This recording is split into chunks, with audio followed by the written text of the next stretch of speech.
Well, good afternoon, everyone. My name is Tanner Rouse. I'm the District Attorney of Delaware County, and we are here today because of the arrest of 34-year-old Jonathan Gerlach of Ephrata, Pennsylvania.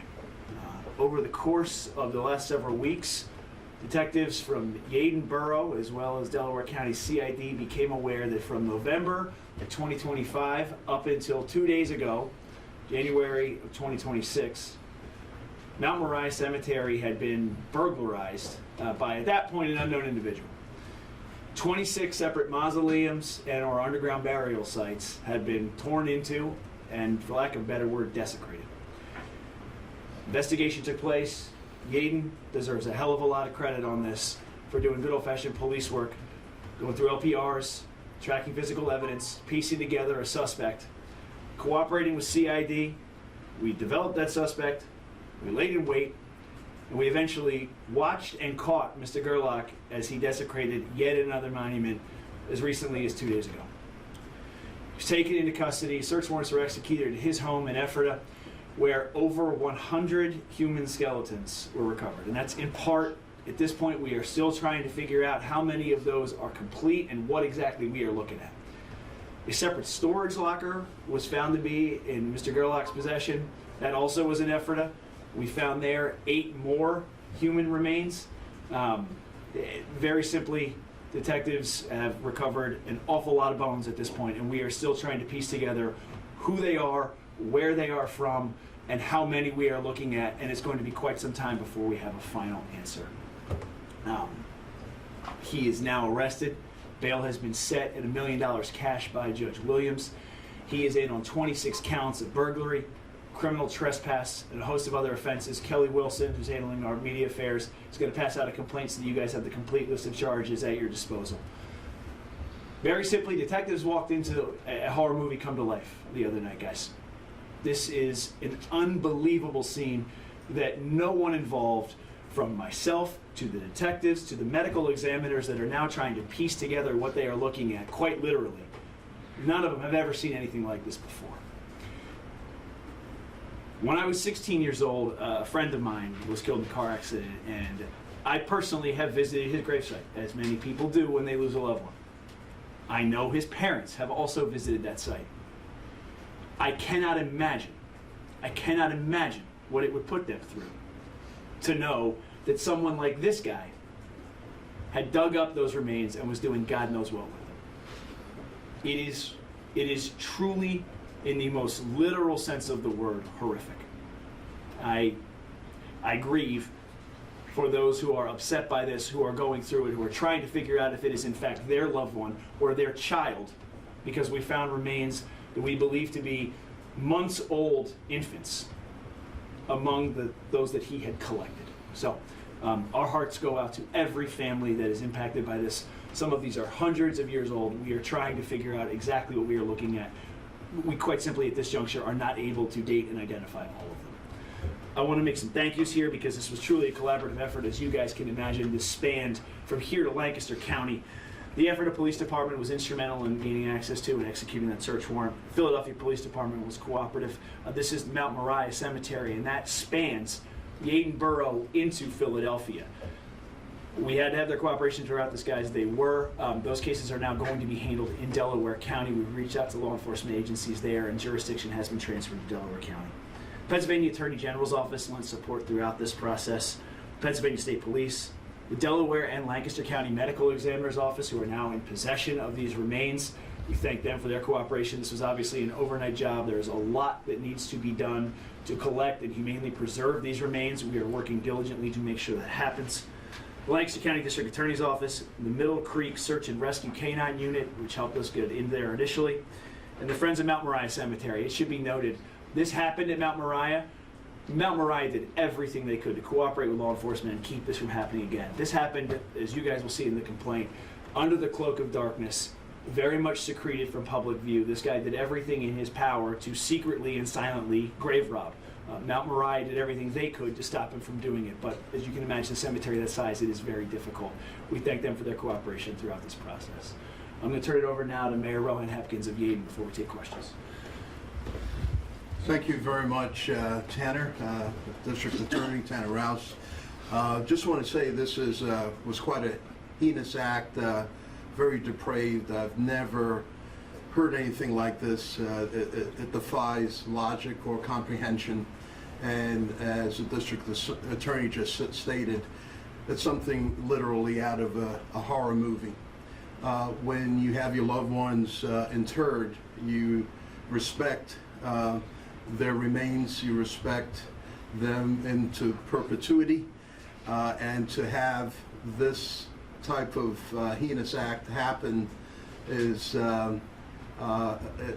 beyond dignity or anything that we can comprehend or imagine. So this started when the Friends of Mount Moriah reached out to me, and I got wind of it that Mount Moriah is, half of Mount Moriah is on borders Philadelphia, southwest Philadelphia, and half of Mount Moriah is located in Yeadon, separated by Cobbs Creek. And I notified our chief, Henry Gianmarco, who deserves a lot of thanks and praise for this, and he sprung into action and had patrols at night, detectives, and we caught him. We were on to, got some leads and involved, reached out to the district attorney, CID, and we caught him, I believe, 2 days ago. So I also want to give a shout out to the Yeadon Police Department for breaking the case, the Philadelphia Police Department, and of course our district attorney's office of Delaware County. And we want to send the word out that you cannot come into Yeadon in Delaware County and commit crimes.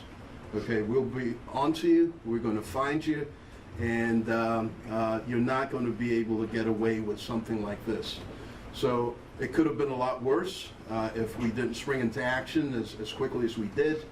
And for the families involved, they're grave sites that are over 200 years old. Mount Moriah is very historical because every war from the Revolutionary War, Civil War, World War II, and beyond have soldiers buried in that cemetery. As a matter of fact, Betsy Ross was first interred at Mount Moriah, I believe on the Yeadon side, before her body was exhumed and brought back to Philadelphia in a special vault. So it's very historic, and I'm sorry that something like this happened, but thank God that we got to the bottom of it, and hopefully, and also one of the things I realized why it was an inviting target is that Mount Moriah is so open, it's hard to, it's not fenced in. There's easy access in like a million places, so it was easy to access that type of graveyard because it's just so open. But because of that, it should be pristine and kept and honored and treasured. But we have individuals today in today's world that don't respect any type of those boundaries or dignity. But I just want to thank everybody else involved at this time, including my police chief, Henry Gianmarco. I wonder if he has any words he'd like to share at this time. Good afternoon, all. I just want to again echo what District Attorney Ralph said and also what Mayor Hepkin said. It's important to understand the collaboration of us working together with the District Attorney's Office. They've been supportive to us and they constantly support us. And special thanks to Detective Leah Sesnick from the Yeadon Police Department and also Detective Carr from CID. They did a hell of a job. And again, we're out there, and having the support of Tanner and other local law enforcement agencies, it just shows when we break down silos, we can work together. Thank you. If I didn't do enough thanking, I want to do one more time. Detective Sesnick, who I know is around the corner, Detective Carr, this was really excellent work. It really was. This is good old-fashioned police work to make sure we got this guy, so I'm very appreciative of their efforts, so I'll thank them again. Then we'll take questions. If you could just do me a favor, identify yourself and where you're from, just so I can get to know you guys a little bit. I would appreciate it very much. Yeah. Hi, Dana Durante, NBC 10. Hi, dude. How are you? Good. So it's possible here that your detectives, your agencies, didn't just crack a case that was happening in Yeadon, because this does appear to be a statewide situation. It almost certainly did not only happen in Yeadon. Whether or not it's statewide and exactly what that means, Zena, we don't know at this point, but you're absolutely right. It is almost certain that this is not exclusive to Eden. Are you talking with investigators, say in Plains Township, Luzerne County? We are, yes, that outreach is beginning now. Truthfully, we were a little bit handcuffed because we didn't know what we were going to find in that house. Now that we are aware of the extent of what's going on, that's beginning more fully. John Paul with 6ABC. Can you tell us a little bit more about when you found these skeletons in the house? Where were they? What condition were they in? What was he doing with them? So, John, a lot remains to be determined at this point. They were in the basement predominantly, although, as you can imagine, with 100 remains, it was not as though they were in an isolated area. We don't know exactly what he was doing with them. Time will tell. They were in various states. Understand, some of these are 200 years old. Some of them obviously much newer. There's one that had a pacemaker still attached to the body. So clearly that's not 200 years old. We are trying to figure out exactly what went on in that home. It is still unclear, and given the enormity of what we are looking at and the sheer kind of utter lack of reasonable explanation, it's difficult to say right now at this juncture exactly what took place. We're trying to figure it out. Did he have like videos that you guys were able to confiscate? Was he setting them up? What was he doing? At this point, it's somewhat unclear. There were so many that they were in various states. Some of them were hanging, as it were. Some of them were pieced together. Some were just skulls on a shelf. We don't know exactly what we've got, what condition they are in. We're still figuring out, does this go with that, etc. So there was no signature thing that was taking place with each of these skeletons. It was a collection. He was doing various things with all of them. At this juncture, that appears as much organizational as anything else. It's not clear there was an MO. Okay, and one last thing. Was anybody else in that house? Was it just him at the house, or were there other people there who knew what was going on in his collection? Mr. Gerlach had a girlfriend, it turns out, who was at least around the home. So she could have been aware. Have you talked to her? We at this point, where Mr. Gerlach is the one that is charged. I'm not going to say anything further in the investigation than that. Madeline, yeah, hi. Hi, Madeline Wright, CBS Philadelphia. Thank you. A few questions. Was Mr. Gerlach stealing jewelry as well, or the remains, and was he selling any of this? So we have now recovered jewelry. It's unclear, again, what that is connected to. We believe at least some of that was recovered with the remains. Whether that was his primary motive or not, we can't speak to at this point. We are working to figure out whether or not anything was sold. There are indications, but at this point, that's a little bit unclear. There had been reports earlier this year, I believe, of other like mausoleum doors missing, things like that in various cemeteries in the area. Does it look like this is connected to that, or is that something else entirely? It's preliminary, Alex. At this point, we don't have any indication they're necessarily connected. Certainly, we've got to run it down. Do we know what equipment Mr. Gerlach was using to break into the graves? There was, when he was arrested, he was recovered with a crowbar and some other pretty rudimentary items. It is not as though this was, there's no forklifts involved in this at this juncture that we can identify. It seems everything was handheld. And how did the police become aware of this? I don't want to get too deep into the investigation, Madeline, but actually just kind of good old-fashioned police work. They identified a suspect, identified his car, realized he started hitting on license plate readers around the time these break-ins occurred, and went from there.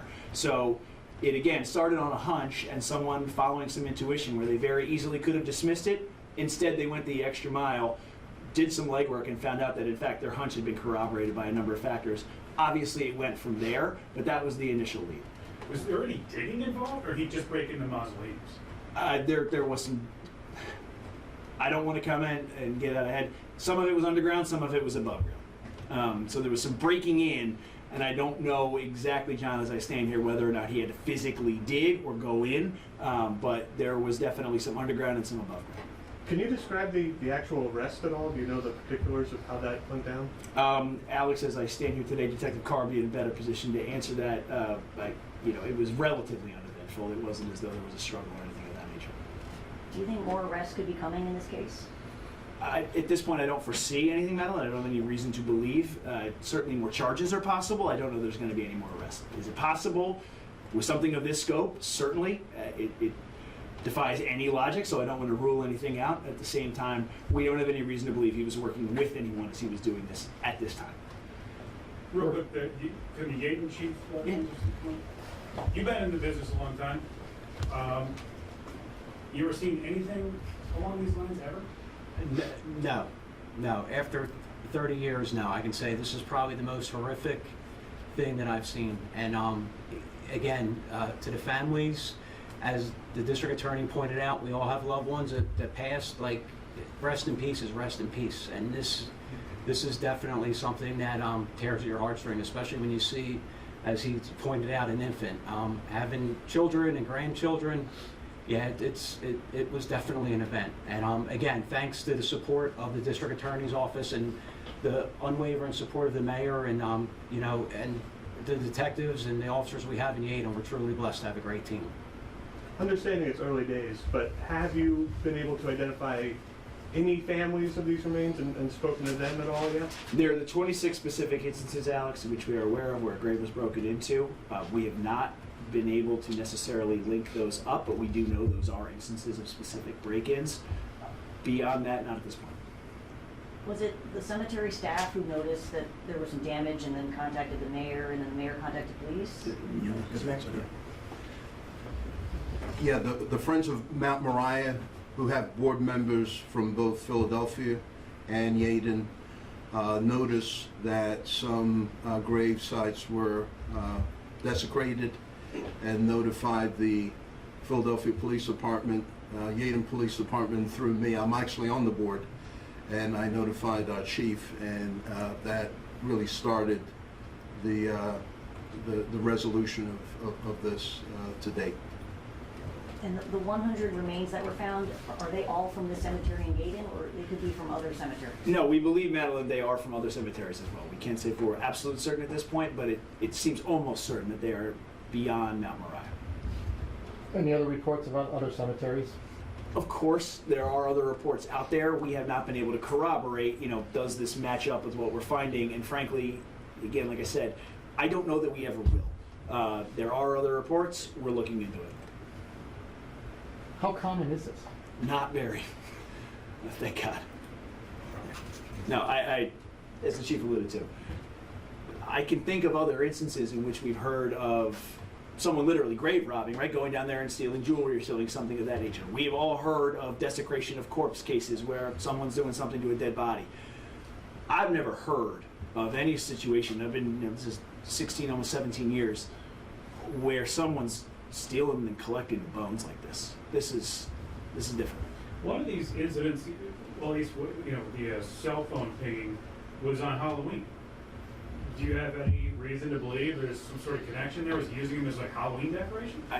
There was no evidence, John, of, as I said, anything concerted. That there just isn't anything going on in that basement that leads you to believe, okay, I don't rationalize it, I don't get it, but I see what is happening here. There doesn't seem to be a whole lot of rhyme or reason. Is he part of a satanic cult of some sort, or Not to anyone's knowledge at this point. And certainly he hasn't given any indication of such. There's a Facebook page of somebody with the same name, Jonathan Gerlach, and there's a picture of him holding a skull. Yes, there is. And part of a group that says Human Bones and Skull Selling Group. Is that part of the investigation? It is. And that Facebook page belongs to the suspect? Where it's part of the investigation, we are working to confirm all that, Madeline, and what that might have led to, the veracity of any of that. It doesn't strike me as a coincidence, but we need to figure out if anything's actually happening with that, or if this guy was just taking skeletons and talking a big game on Facebook. You talking to local medical schools to see if they've maybe bought any of these bones in the past year or so? I don't know, Alex, the outreach that's happened just yet. Okay. If someone was buying bones from that person, is that illegal? I have to be honest with you, Madeline.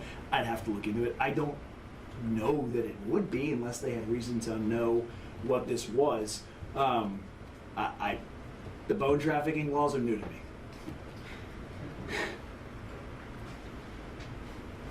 Any other? Okay. Thanks, guys.